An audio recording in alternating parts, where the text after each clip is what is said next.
Hey, welcome back to another episode from our ongoing series from Life from Living Well. Once again, my name is Richard. I am your anchor for this week, and now number 5 of the ongoing series of virtues. So this week, what I have in mind to present to you is temperance as a virtue.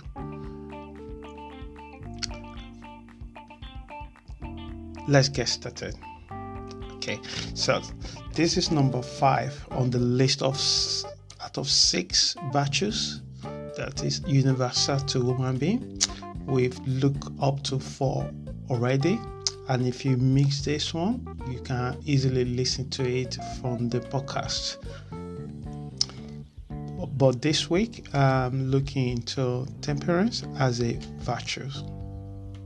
So firstly, how did Martin Seligman define temperance in his book?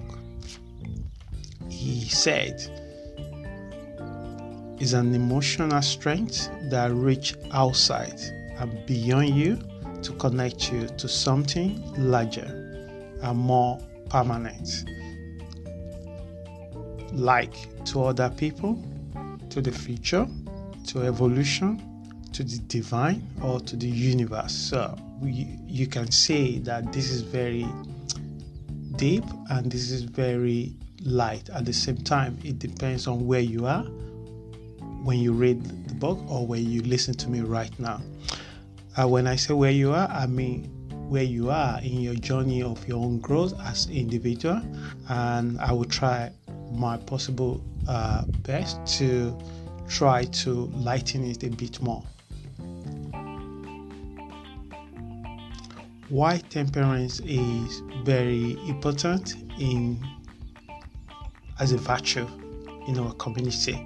So how do you know people that demonstrate and carry these particular virtues, and how can you, or I can develop this more in our own day-to-day activities?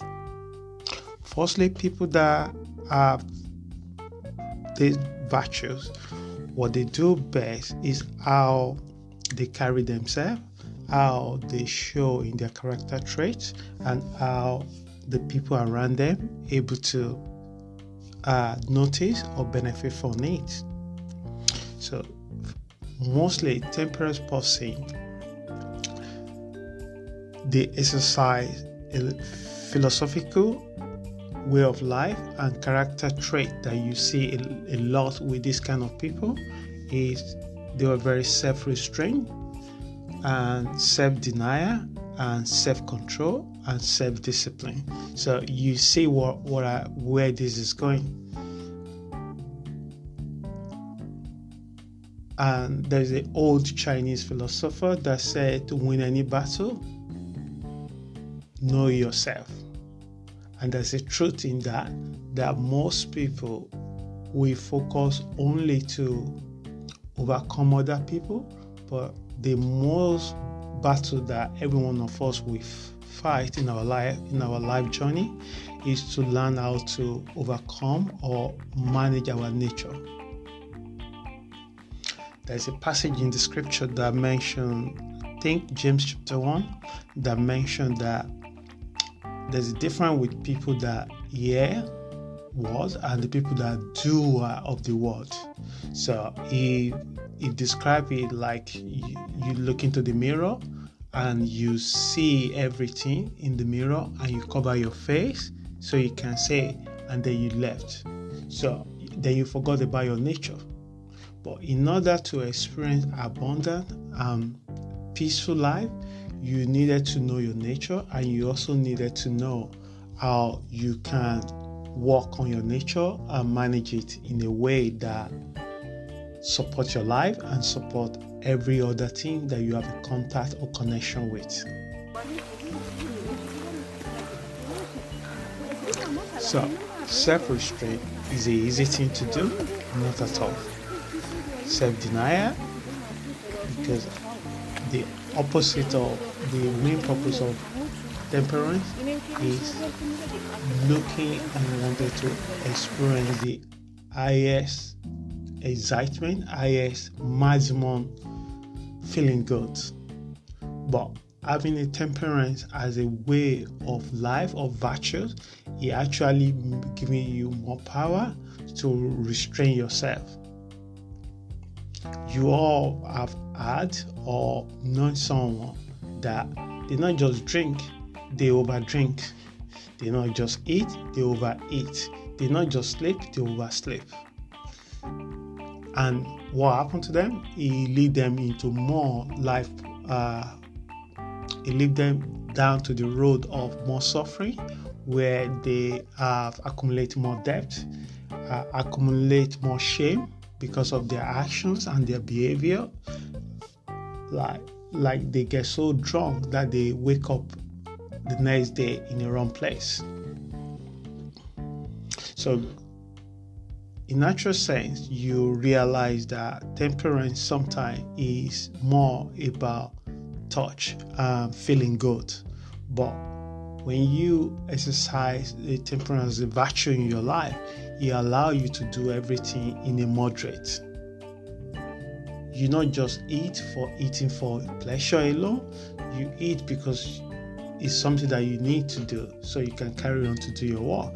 But are you really need to eat a lot? Are you really needed to indulge yourself in a load of things that create more suffering for your health, for your emotional well-being, for your psychological well-being? No.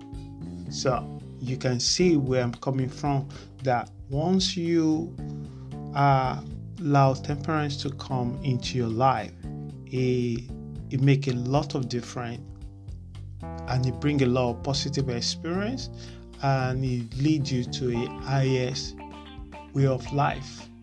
So let's look into what is thing that when you practice or allow temperance to come to your life.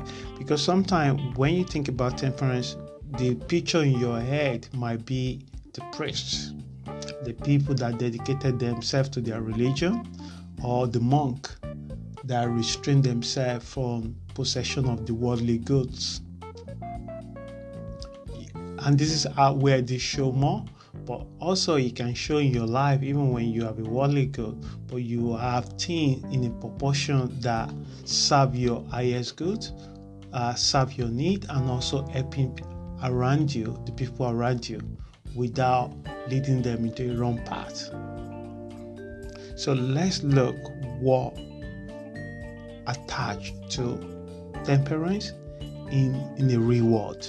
So people that embrace these virtues in their life, they are moderate in their behavior, in their actions, in their needs, in their interactions. These are not intense people. They might have passion, they might have intensity in their self, but they are in charge of it. They don't let that overrun them.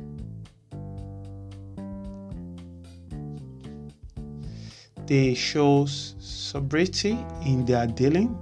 They are very frugal. Maybe not very frugal. Their frugality is something you see in them as well. What I mean by that, they practice minimalism. So they only use what is necessary. These are not the wasteful people. They're very resourceful, and that creates a lot of peace in their life. You know how much it is when you can wake up in the morning and you can say, I will just want a cup of tea or cup of coffee, without worry about the letter of debt on your table, without really bother about your neighbor bought a new car last week, having a bigger house. You ask yourself, I can only sleep in one room at a time. I can only sit on one dining table at a time. My phone can still make a call. I can still do what I want to do it. So I needed to renew my contract every 2 years. So this is where the frugality comes through. Because when you allow virtue as temperance to rule your life, you begin to exercise more power about the nature of a human being. We have a nature of competitiveness, we have a nature of gluttony, we have a nature of indulgence. And when you develop a virtue as temperance in your life, you begin to manage that nature. You can't really get rid of it because that's what makes you who you are. But aware of your nature make a massive difference in your psychological, emotional, mental experience. So they also display forbearance, abnegations, renouncement, denial. So you say this where I was going, that shows that people that carry or having a temperance as a virtue, what they show a lot to the outside world and to themselves. So they have self-control. And a lot of people crying for self-control. We all know people that have a lot of desire, goals in the beginning of the year, and they done it for a few days, few weeks, and they give up. We also have known someone that she was so blessed and gifted. As a result of that, she attracted a lot of people into her life. But one thing that being an obstacle in her way is her character. She's someone that get angry easily. One day she told me that she was praying and fasting, that she doesn't want to be reacting like she reacting to event outside her. I felt for her, and in my mind, on my own time, I pray with her, and what she was actually needed to work on and develop is to develop her temperance virtue, where she now recognize her own nature, but her nature still have more control over her actions and behavior, because it creates more unhappy ending for her life, and she doesn't want that. She really wants to change that. So having a temperance as a virtue, it allows you to develop a self-control. It's not something that will come naturally. Some people it might, but most people will need to learn and work on developing this. And there's so many things that you can do to develop this. Is to start small. Don't build the biggest house in one day. Don't cover 1,000 journey in one step. Just take it one step. And there is so many things. If you want to learn how to develop a self-control, self-restraint, there is so many ways you can do that. You can get the right book, or you could join a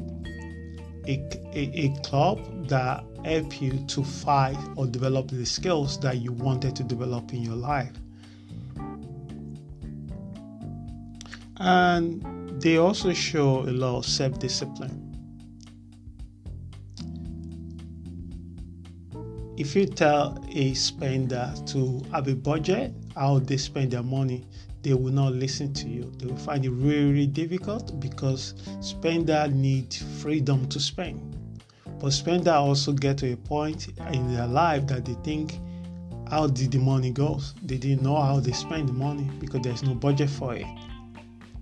But somebody that learned to save and they budget their money, they might be able to manage their money, and that's where they develop their self-control on their money.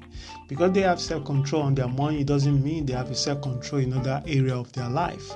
But when you have embraced temperance as a virtue, this transcending to every part of your dealings, your emotions, your mind, your interaction with other people, your business, your workplace, your colleagues, your neighbor, your brothers, your sister, your family, your husband, your children. You see where this is going. So these particular virtues is not just show in one side of your life.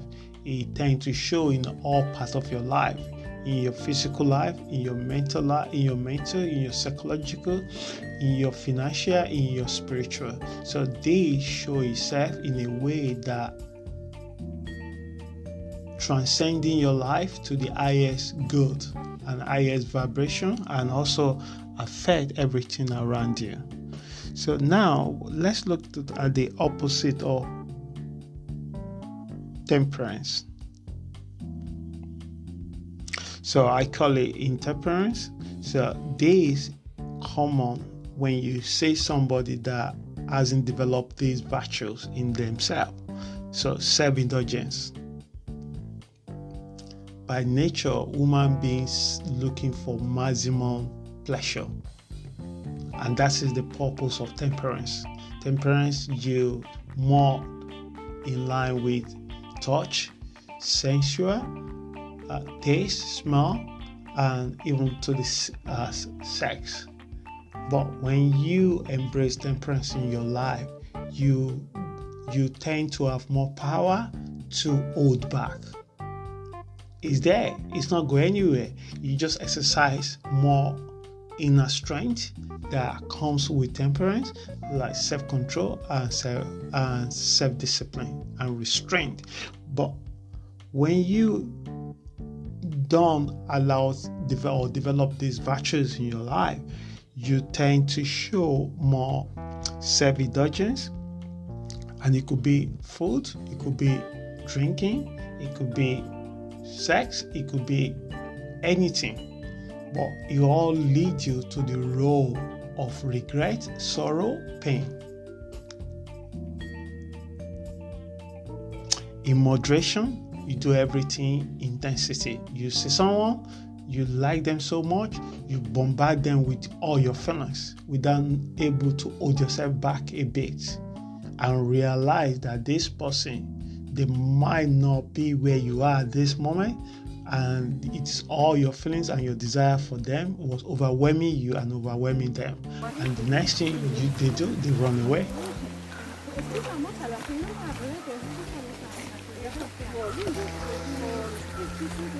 I once said to someone long time ago when we were having a chat, I said to this person, I said that you have to learn how to give love to each person you meet. Some people can only take a teaspoon, where some people can take a soup spoon, and some people can take even giant spoon. But if you have a bucket of love to give and you bombard it to somebody that can only take a teaspoon of love, you're going to throw a lot of your energy to a wasted places, and you have to learn to know how to restrain yourself and be patient and let the other person's feelings catch up with you, and then you can exchange that energy. So when people that lack temperance or haven't developed temperance in their life, what show up more in their life is self-indulgence, immoderation, prodigality, excess, extravagance, crapulence, incontinence, gluttony, drunkenness, dissipation, and debauchery. So you can see that all these things lead this individual into a road to pain, suffering. So my friends, as you listen to me this week, right now, you got to choose. Should I develop my temperance virtue, or should I let it go and just go to the other side? So if you look at yourself, most people have two hands, most people have two eyes. So with temperance, it drives us all into middle. It takes us from extreme. And as a nature, we seek a maximum pleasure.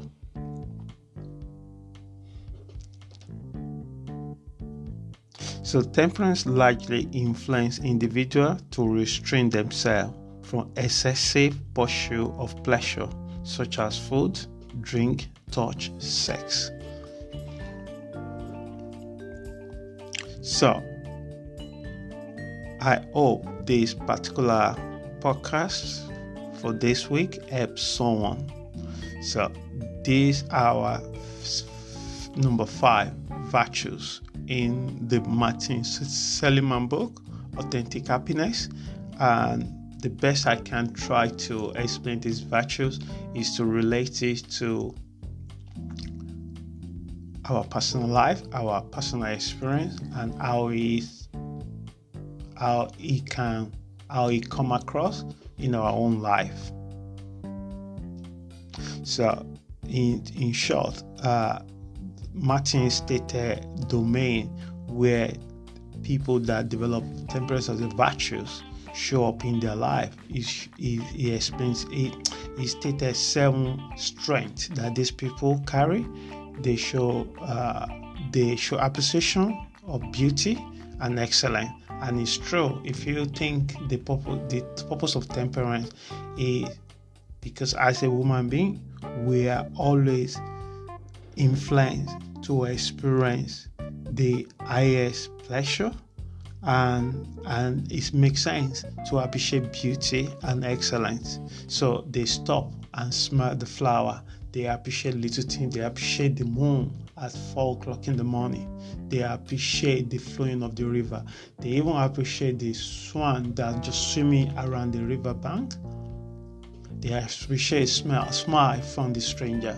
So, and this is a very powerful thing to just be alive and experience life in the way that suiting your soul and your mind. 2, they were grateful people, so they show gratitude to even being alive. They show gratitude for their health. They show gratitude for people in their life. So these people are very hope and optimism. They are very hopeful in nature, and they are future-mindedness. These are not the people that their mind was full of what happened in the past. They are not a past people. So they are future-minded, and they live in the moment, and they are conscious of their actions and their behavior right now that lead them to the future. So in natural sense, they are big picture people. So these are not the people you see sitting around and talking about other people. Eleanor Roosevelt once said that the small mind talk about people, big mind talk about ideas. 5, forgiveness and mercy. To forgive, it takes courage. And when you are so understood your own nature, you see why you should forgive people, because forgiveness is actually for you. It frees you from the past. When you can't forgive, you are still living in the past, because the awful behavior of others or action will continue to replay in your mind, and every time you wake up, it will look like it was just happened.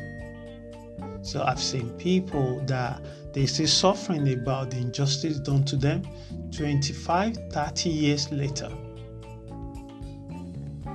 And they didn't enjoy present moment right now. So, and a great philosopher once said that you are what you do. If you are ashamed about what has happened in the past again and again and again, you become the past. And you don't want to be there, because that unfairness, injustice that done to you, you surrender that and you embrace to use that for your own growth, and you seek way of making your life having a meaningful and purpose. They show forgiveness and mercy. They embrace other people's imperfection. Number 6, they're playful and funny, humorous. So these people you banter when you turn what hurts you into jokes, into when you see the funny side of life, even when you make a mistake, you neutralize the power and stench of that experience in your life. in a way that other people can laugh with you, not laugh at you.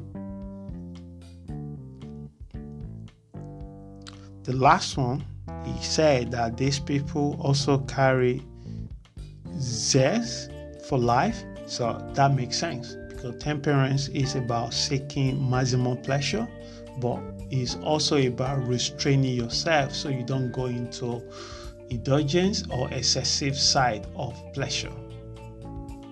And this is hard for a lot of people.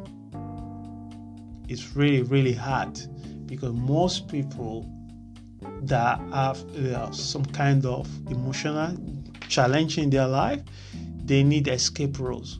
And what they chose to escape one toxic domain is to create another toxic domain. At the moment it works, but for a long time it creates more damage for them, make them more dependent to it, and they even get more upset and angry because they became slave to it. So for the last one is zest, passion, and enthusiasm for life. So, dear friends, as I finish this week, I hope that this particular episode helps someone. Temperance as a virtue. If you have it already, I will say congratulations and keep working on it. It's something like a elite sportsman. Practice. Use it very well. Use it frequently. Go out there and exercise your self-control, self-restraint. So dealing with other people, you need self-restraint. So you act in a way that serve you, protect you, bringing joy to your life and bringing joy to the people that you have contact with. I hope that this particular episode helps someone.